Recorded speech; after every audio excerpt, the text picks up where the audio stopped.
오늘 예배에 나오신 여러분들 환영하며 축복합니다. 하나님의 영광, 하나님의 은혜가 여러분 삶 가운데 가득하시길 주님의 이름으로 축복합니다. 창세기 21장 6절에서 사라가 이르되 하나님이 나를 웃게 하시니 듣는 자가 다 나와 함께 웃으리로다 말씀하는데, 이 말씀을 통해서 나를 웃게 하시는 하나님, 나를 웃게 하시는 하나님의 제목으로 말씀 전하도록 하겠습니다. 제가 여러분들에게 퀴즈 하나 드립니다. 나는 누구일까요? 나는 힘이 강합니다. 나는 전염성이 강합니다.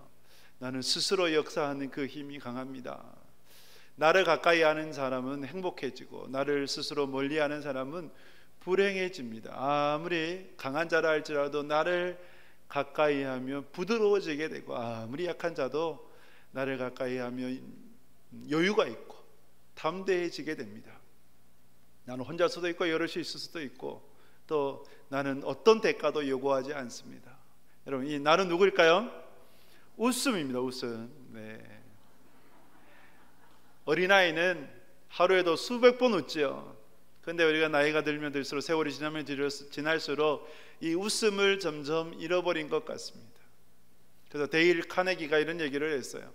웃음은 인간의 모든 독의 해독제다라고 얘기를 했어요. 그래서 웃음이 해독제가 되는 거죠. 우리의 삶의 해독제. 그래서 웃으면 행복합니다. 예전에 그런 얘기도 있었는데, 영화 대사에 이런 대사가 있더라고요. 웃는 당신이 너무 좋습니다. 당신이 웃어서 저는 행복합니다. 그런 이제 영화 대사가 있어요. 그래서 설교를 준비하면서 여러분들 생각해 보니, 여러분들이 웃는 모습이 저는 너무 좋습니다.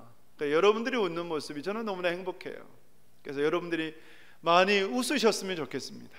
그래서 많이 웃게 해드리는 목회를 하고 싶다는 그런 마음을 갖습니다. 그래서 솔로몬이 하나님의 백성들을 잘 다스릴 수 있는 지혜를 하나님 앞에 기도하게 되었죠. 간구하게 되었죠. 그래서 저 또한 하나님께서 맡기신 양무리를 잘 목회할 수 있는 목회의 지혜를 주시도록 하나님 앞에 기도하게 됩니다.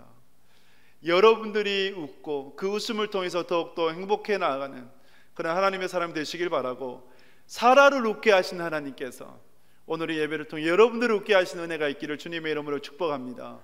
그런 하나님의 역사를 말씀을 통해서 조명해 보고자 합니다. 우리 창세기 21장 1절 말씀 같이 읽도록 하겠습니다. 여호와께서 말씀하신 대로 사라를 돌보셨고 여호와께서 말씀하신 대로 사라에게 행하셨으므로. 아멘. 1절 말씀에 보면 반복해서 강조되는 것이 있습니다. 뭡니까? 말씀대로, 여호와께서 말씀대로 행하셨고 여호와께서 말씀대로 돌보셨다.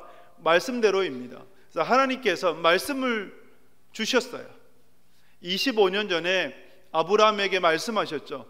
내가 너로 큰 민족을 이루고 내게 복을 주어 내 이름을 창대케 하리니 너는 복이 될지라라고 말씀하셨습니다. 그리고 14년 전에는 아브라함이 자기의 종 엘리에셀을 후계자로 삼으려고 하셨을 때 아니다라고 말씀을 하시면서 밤하늘에 있는 수많은 별들을 보여주시면서, 아브라함아 보라, 하늘에 수놓아진 이 수많은 별들처럼 너의 자손들도 이와 같게 되리라 라고 말씀을 하셨습니다.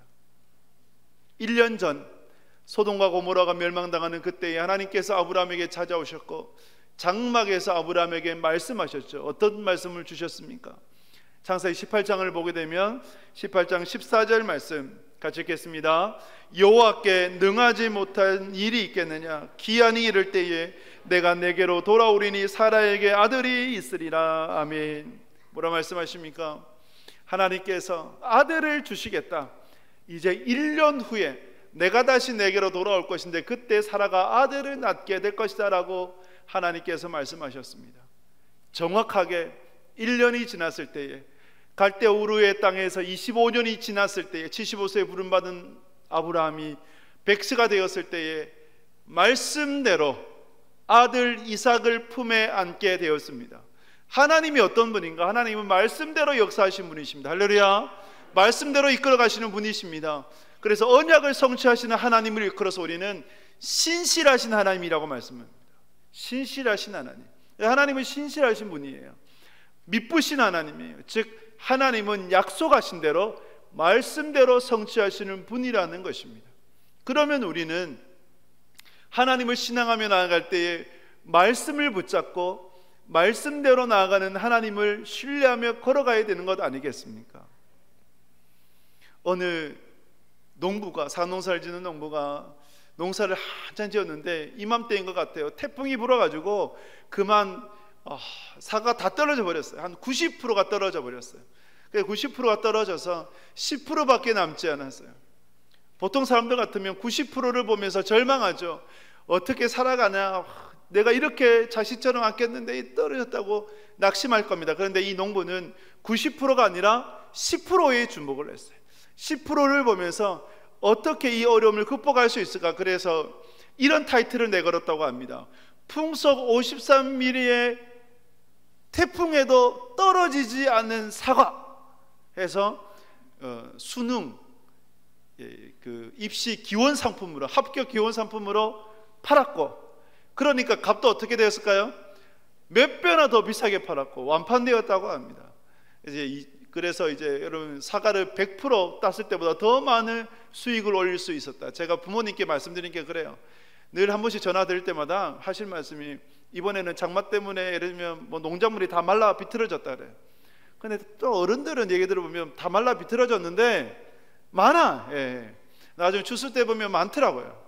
그래서 잘 됐다고 그래요. 저는 잘 됐다고. 그러면 오히려 값은 올라갈 거고, 예, 또 따는 수고는, 추수의 수고는 덜 하니까 오히려 덜 힘들게 농사를 짓고 더 많은 수익을 얻으니까 잘 됐다고, 이렇게 그냥 그렇게 한 번씩 농담 삼아 말씀을 드리는데, 여러분, 우리가 무엇을 바라보느냐가 중요합니다. 무엇을 바라보느냐, 떨어진 90%를 보느냐, 아니면 남겨진 10%를 바라보느냐. 여러분들은 무엇을 바라보며 살아가시겠습니까? 떨어진 90%가 아니라 남겨진 10%를 바라볼 수 있는 여러분 되시길 주님의 이름으로 축복합니다. 우리는 약속대로, 말씀대로 역사하시는 하나님을 바라볼 수가 있어야 합니다. 나를 바라보면 절망밖에 보이지 않아요. 환경을 바라보면 좌절할 수밖에 없어요. 그러나 그 속에 역사하시는 하나님을 바라보게 되면, 문제보다 더 크신 하나님을 바라보게 되면 우리는 인생에 소망을 가질 수가 있고 기대할 수가 있는 것이죠. 풀은 마르고 아침에 피었던 꽃은 저녁에 떨어질 수밖에 없어요. 그러나 여러분, 말씀은, 주님의 말씀은 영원한 것입니다. 그 영원한 말씀을 바라볼 수 있기를 축복합니다. 복 있는 사람에 대해서 말씀하잖아요. 복 있는 사람이 누구입니까? 악인들의 꾀를, 죄인들의 길을, 오만한 자들의 자리에 앉지 않는 자가 복이 있는 것입니다. 복 있는 사람은 시냇가에 심겨진 나무와 같아요. 그래서 인생의 시절을 따라 열매를 맺게 되는 것이고, 어려움은 있으나 주님께서 도와주셔서 그 어려움을 이겨내는 인생, 형통한 인생이 바로 복 있는 인생이 되어지는데, 그런데 누가 그 복 있는 인생을 영위하며 살아갈 수 있겠는가라고 말씀할 때에 성경은 단 하나를 말씀합니다. 오직 여호와의 율법을 즐거워하여 주야로 묵상하는 자로다. 할렐루야. 하나님의 말씀을 보여잡고 말씀대로 살아가는 자가 그 은혜를 누린다는 것이죠. 그래서 여러분들은 하나님의 말씀을 붙잡고 변치 않는 말씀을 부여잡고 살아가실 수 있기를 주님의 이름으로 축복합니다. 하나님은 말씀대로 역사하셔서 웃게 하시는 분이십니다. 두 번째로, 하나님이 어떤 분이신가 할 때에 하나님은 정한 시기에 따라서 역사하셔서 사라를 웃게 하셨습니다. 오늘 말씀 창세기 21장 2절 말씀 보도록 하겠습니다. 21장 2절 같이 읽겠습니다. 사라가 임신하고 하나님이 말씀하신 시기가 되어 노년의 아브라함에게 아들을 낳으니. 아멘. 사라가 임신을 하고 하나님이 말씀하신 시기에 아들을 낳았어요. 신앙한다는 것, 신앙은 하나님을 믿고 하나님을 의지하며 살아가는 것입니다. 신앙할 때 중요한 것이 있어요. 뭘까요? 하나님의 스케줄에 따라서 걸어가야 되는 겁니다. 내 스케줄이 아니라 하나님의 스케줄. 내 스케줄에 따라서 하나님이 따라오시기를 원하는 것은 신앙이 아니에요. 우상이에요. 여러분, 우리가 왜 우상 숭배를 합니까? 어릴 적에 동네에 큰 나무 밑에서 제사를 지내더라고요. 왜 제사 지냅니까? 마을 초입에도 큰 나무가 있어요. 우리 마을을 지켜주십시오라는 그런 의미 아니겠어요? 왜 저 달을 보면서 태양을 보면서 또 희한한 것들, 거기에 소원을 빕니까? 내가 형통한 인생 살아갈 수 있도록 해달라, 그런 의미 아니겠어요? 내 스케줄에 따라서 하나님이 이제 함께하기를 원한다는 것은 하나님을 우상화시키는 것이고 하나님을 도구로 여기는 거예요. 그럼 하나님이 절대 그런 분이 아니어서 이용당하는 분도 아니고, 그래서 하나님을 신앙한다는 것은 뭐냐? 하나님의 스케줄에 따라서 우리가 나아가는 것, 하나님의 스케줄에 맞추어서 우리가 걸어가는 것, 그것이 바로 신앙한다는 거예요.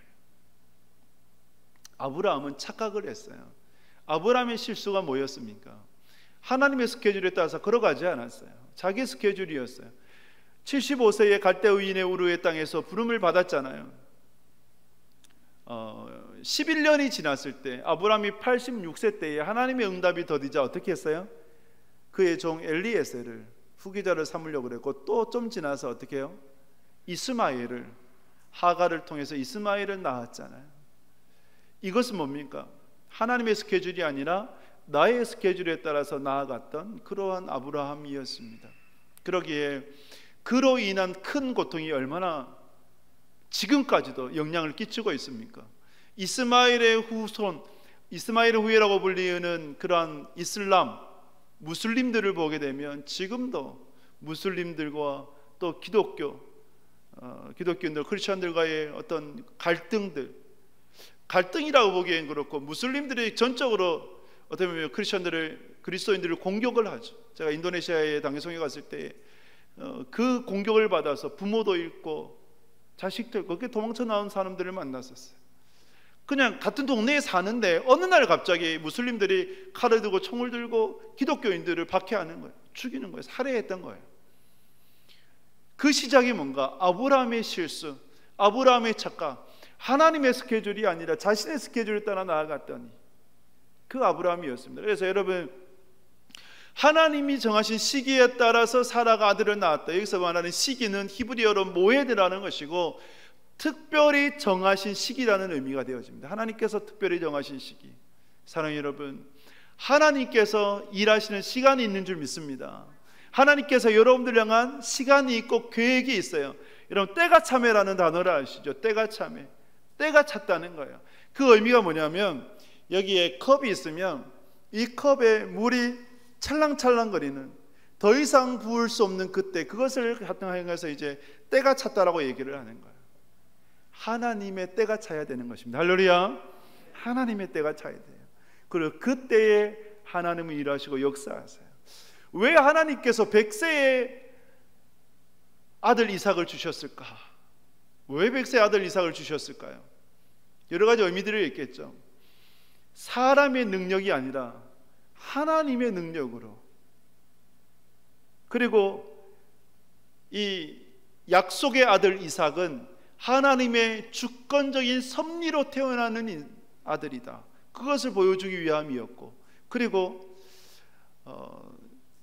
아브라함의 실수, 그래서 약속의 아들은 아니었지만 그래도 아브라함을 통해서 태어난 이스마엘, 그 이스마엘이 독립적으로 살아갈 수 있는 그러한 시간을 하나님께서 만드시기 위함이 아니었을까, 그러한 것들을 생각해 보게 되는 거죠. 사라가 90세의 아들을 낳았죠. 사라의 몸이 아이를 낳을 수 없는 환경이었습니다. 폐경 때였어요. 그때에 아들을 주셨다고 하는 것은 사라의 능력으로, 아브라함의 능력으로 아들을 낳는 것이 아니라 누구의 능력으로요? 하나님의 능력으로. 할렐루야. 하나님의 은혜로 살아가는 자다, 그것을 보여주시기 위함 아니겠습니까? 이것을 똑같이 고백하는 이가 사도 바울이었어요. 고린도후서 12장에 보게 되면 이렇게 고백을 합니다. 12장 말씀 같이 읽겠습니다. 이것이 내게서 떠나가게 하기 위하여 내가 3번 주께 간구하였더니 나에게 이르시기를 내 은혜가 내게 족하도다. 이는 내 능력이 약한 데서 온전하여 짐이라 하신지라. 그러므로 도리어 크게 기뻐함으로 나의 여러 약한 것들에 대하여 자랑하리니 이는 그리스도의 능력이 내게 머물게 하려 함이라. 아멘. 바울이 3번 기도했어요. 여기서 말하는 3번은 횟수가 아니라 완전수예요. 최선을 다해서 온 힘을 다해 기도했다. 그런데 하나님께서 응답해 주지 않으세요. 하나님의 시기, 하나님의 방법이 다른 거예요. 그런데 하나님 이렇게 말씀해요. 내가 약한 데서, 너의 약한 데서 나의 강함이 나타난다. 너가 약하는 그때에 내가 강해지는 것이다. 그 기도 응답을, 이것도 기도 응답이거든요. 기도 응답을 받은 바울이 오히려 자기 안에 있는 육체의 가식, 고통, 고난으로 인해서 더 기뻐합니다. 오히려 감사해요. 왜요? 나의 약함으로 무엇을 경험해요? 하나님의 은혜, 그리스도의 능력을 고백하기 때문입니다. 그래서 은혜는 내가 약할 때 하나님의 강함이 나타나는 것이 은혜입니다. 할렐루야. 여러분들이 약하실 때 누가 역사하세요? 하나님이 역사하세요. 내가 아무것도 할 수 없을 때 하나님이 일하시는 거예요. 우리는 그것을 볼 수 있어야 됩니다. 자, 여러분, 여기에서 우리는 하나님의 스케줄에 따라 걸어가야 됩니다. 내 스케줄이 아니라 내가 정한 시간에 따라서 내 자녀가 결혼을 하고, 내 자녀가 승진을 하고, 내 자녀가 아이를 낳고, 내 자녀가 이렇게 되고, 또 내가 이렇게 되고, 그 내가 정한 스케줄이에요. 그러면 우리의 인생은 고될 수밖에 없어요. 고통스러울 수밖에 없어요. 왜요? 하나님께서 우리의 인생의 마스터 플랜이 되시고, 하나님께서 우리의 인생의 주관자가 되시는데 내가 자꾸 주관하려고 하니까 맞지 않는 거예요.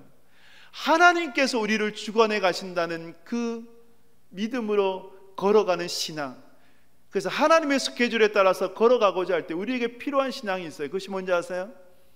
기다림이에요. 기다림입니다. 우리는 기다릴 수 있어야 합니다. 하나님의 이끄심을 기다릴 수 있어야 됩니다. 여기에서 전제가 되는 것은 하나님의 선하심을 신뢰하는 것. 나보다 나를 더 잘 아시는 분이 하나님이시고, 나보다 나를 더 사랑하시는 분이 하나님이라는 것. 여러분들의 자녀보다, 여러분의 자녀들을 여러분보다 더 사랑하시는 분이 누구시라고요? 하나님이십니다. 할렐루야. 더 잘 아시는 분도 하나님이세요. 그러므로 그 하나님을 신뢰하면서 우리는 기다릴 수가 있어야 됩니다. 사랑이 뭔지 아십니까?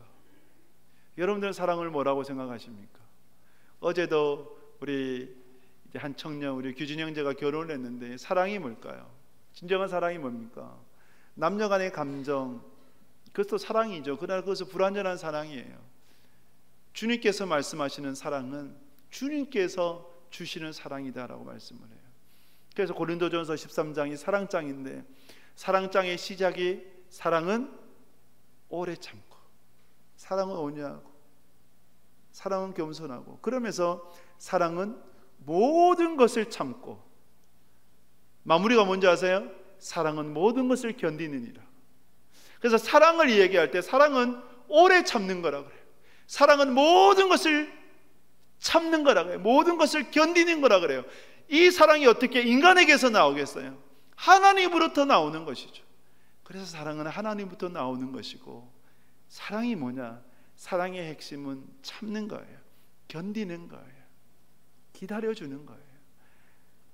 구역장님들이라면 구역원들을 보면서 기다려줄 수 있어야 돼요. 교사라면 학생들을 보면서 기다려줄 수 있어야 되는 것이죠. 내 남편을, 내 아내를, 내 자녀를, 내 부모님을 어떻게 해요? 기다려줄 수 있어야 됩니다. 할렐루야. 그래서 여러분, 우리가 기다림으로, 참음으로 가정을 중수해 나가야 되는 것입니다. 가정을 지켜나가야 되는 것입니다. 그것이 바로 하나님께서 그리스도인들에게 원하시는, 저와 여러분들에게 원하시는 사랑이라는 거예요. 하나님께서 주신 사랑으로 가정을 세워나가는 여러분 되실 수 있기를 주님의 이름으로 축복합니다. 여러분들 맡겨진 영혼들을 보살필 수 있기를 축복합니다. 우리가 하나님을 신뢰한다면, 하나님의 스케줄에 따라서 우리가 걸어나가기를 원한다면, 우리는 하나님을 신뢰하면서 기다려야 되는 것입니다. 인내해야 되는 것입니다. 그러한 여러분 될 수 있기를 주님의 이름으로 축복합니다. 하나님은 말씀대로 역사하셔서 사라를 웃게 하신 분이셨어요. 하나님은 하나님의 정한 시기를 통해서 사라를 웃게 하신 분이셨어요. 마지막으로 사라를 웃게 하시는 그 과정을 보면서 하나님의 특별하심을 우리가 조명하기를 원합니다. 우리 21장 3절 말씀 같이 읽겠습니다. 21장 3절입니다. 아브라함이 그에게 태어난 아들 곧 사라가 자기에게 낳은 아들을 이름하여 이삭이라 하였고. 아멘. 여러분, 아들이 태어났는데 이름을 뭐라 지었어요? 이삭이라 지었어요. 이삭의 뜻이 뭡니까? 웃음이라는 뜻이에요. 웃음. 네. 근데 아브라함이 장명한 것이 아니라 누가요? 하나님이 장명해 주셔서 창세기 17장에 보면 하나님께서 아브라함에게 말씀하셨어요. 내가 아들을 낳으리니 이름을 이삭이라 하라 라고 말씀하셨어요. 근데 웃음에는 두 종류가 있죠. 비웃음이 있고 기쁨의 웃음이 있어요. 여러분, 비웃으면 안 돼요. 사람을 보면서 비웃으면 안 돼요. 기쁨의 웃음이 있는데, 그런데 아브라함과 사라를 보면 비웃어요. 누구의 말씀에? 하나님의 말씀에. 하나님께서 아브라함에게 내게 아들을 줄 것이다. 사라에게도, 사라가 몇 세 때요? 89세가 되었을 때 1년 후에 아들을 줄 것이다. 그때 어떻게 했어요? 사라가 비웃었죠. 내가 지금 폐경이고 내가 지금 이러한데 또 내 남편이 이렇게 늙었는데 어떻게 내가 기쁨을 얻을 수 있으리요? 비웃었어요. 그러나 하나님은 그 비웃음조차도 기쁨의 웃음으로 바꾸시는 분이셨어요. 그래서 사라가 이 고백을 하는 거죠. 이 찬양을 드리는 거죠. 5절 6절을 보게 되면 21장 5절 6절 같이 읽겠습니다. 아브라함이 그의 아들 이삭이 그에게 태어날 때에 100세라. 사라가 이르되 하나님이 나를 웃게 하시니 듣는 자가 다 나와 함께 웃으리로다. 아멘. 하나님이 나를 웃게 하시니, 남편 아브라함이 웃게 하는 게 아니었어요. 세상이 웃게 하는 게 아니었어요. 자식이 웃게 하는 게 아니었어요. 제가 요즘 이렇게 이제 생각을 해볼 때, 제 자녀들을 생각해 볼 때 한 2돌 정도까지 평생 부모에게 하는 효도를 다 한 것 아닌가. 귀 있는 자는 들으시기 바라고. 평생 부모에게 하는 효도를 다 한 게 아닌가. 그때 자녀를 키우면서 가졌던 기쁨. 그래서 그런 생각을 해보게 되는데, 여러분, 자녀로 웃을 수 있지만 그러나 자녀로 웃게 하는 것이 아니라, 웃는 것이 아니라 누가요? 하나님께서. 사라가 분명 고백하잖아요. 하나님이 나를 웃게 하시는도다. 듣는 자가 다 나와 함께 웃으리로라고 하나님께 그 사라가 고백하는 거예요. 그러면서 이 사라가 7절에 보면, 21장 7절에 보면 이런 고백을 합니다. 또 이르되 사라가 자식들을 젖먹이겠다고 누가 아브라함에게 말하였으리요마는 아브라함의 노경에 내가 아들을 낳았도다 하니라. 이런 고백을 하는 거예요. 사라가 여러분 웃는 인생이었습니까? 아니면 고통짓는 인생이었어요? 오늘날은 그렇지 않지만 예전에 특히 사라의 때는 어땠습니까? 자식이 없으면 너무 고통스러웠잖아요. 여러분, 아들이 없자 그 후사를 이으려고 하갈, 몸종을 남편의 침실에 들였다. 어떻게 받아들일 수 있어요? 얼마나 수치스럽습니까? 여인으로서 얼마나 고통스러운 거예요. 그것까지도 참았어요. 왜요? 후사를 이을까, 대를 이을까 생각해서. 그리고 사라의 마음 가운데 얼마나 그 마음에 무거운 짐이 있었을까를 생각해 보게 되는 거죠. 그런데 그런 사라에게 하나님께서 웃게 하셔서 아들을 안게 하셨다. 얼마나 큰 기쁨입니까? 그런데 여러분, 사라를 보면서, 아브라함을 보면서 하나님의 일하시는 특별하심을 보게 돼요. 하나님이 일하신 가운데 특별하심, 어떤 특별하심입니까?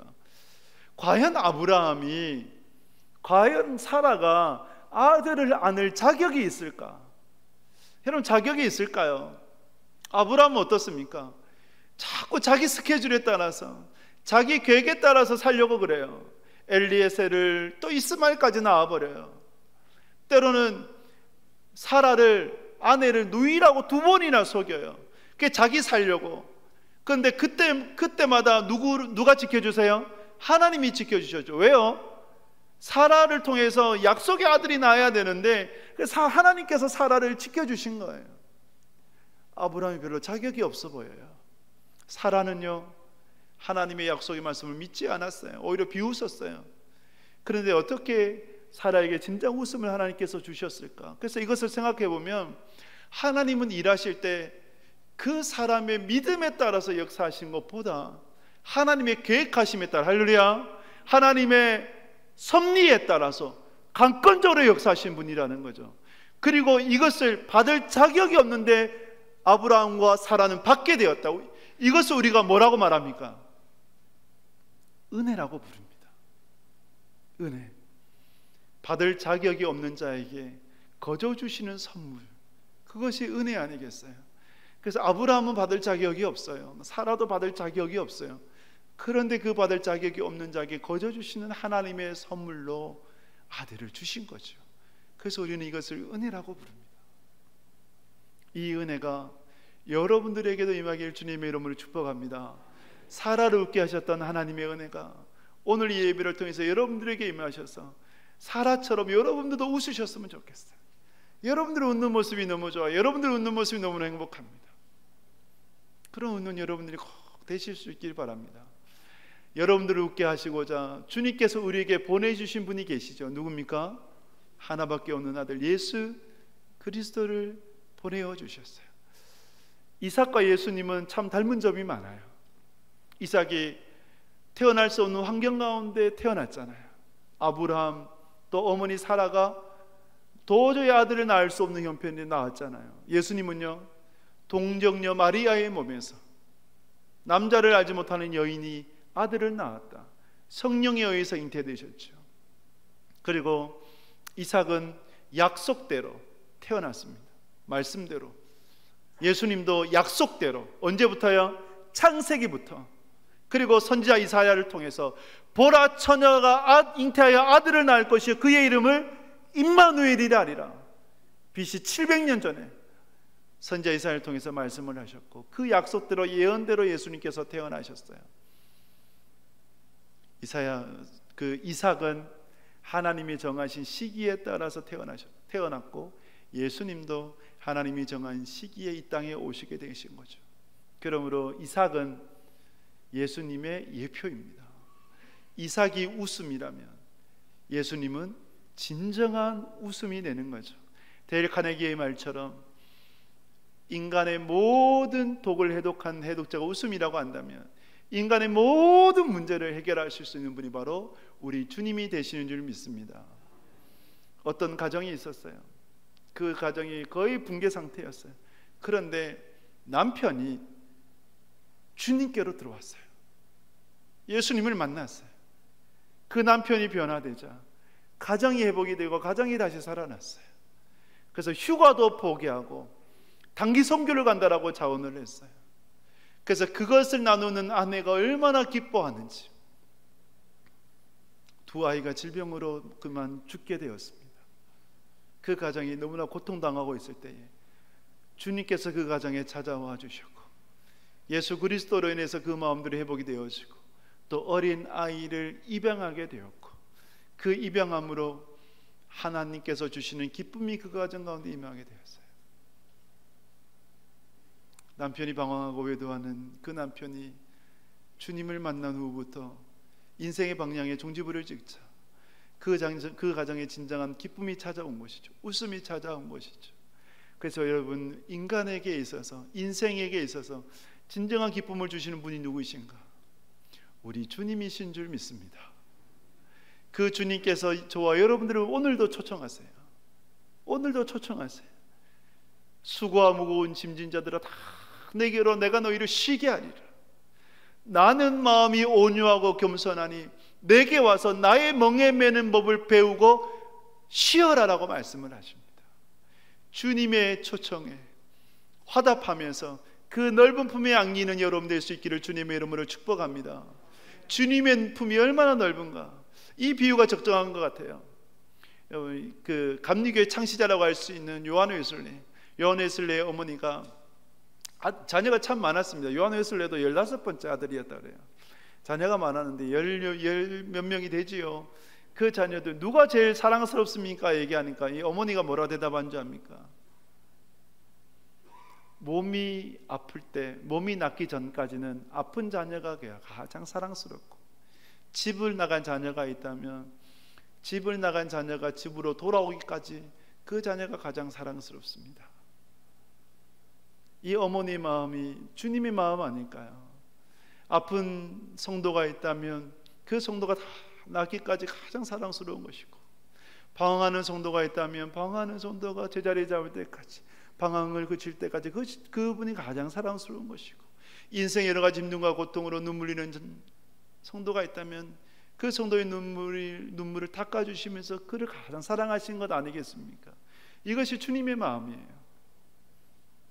주님의 넓은 품 안에 오늘도 안길 수 있는 여러분 되실 수 있기를 주님의 이름으로 축복합니다. 말씀을 맺습니다. 사라가 고백합니다. 하나님이 나를 웃게 하시니 듣는 자가 다 나와 함께 웃으리로다. 할렐루야.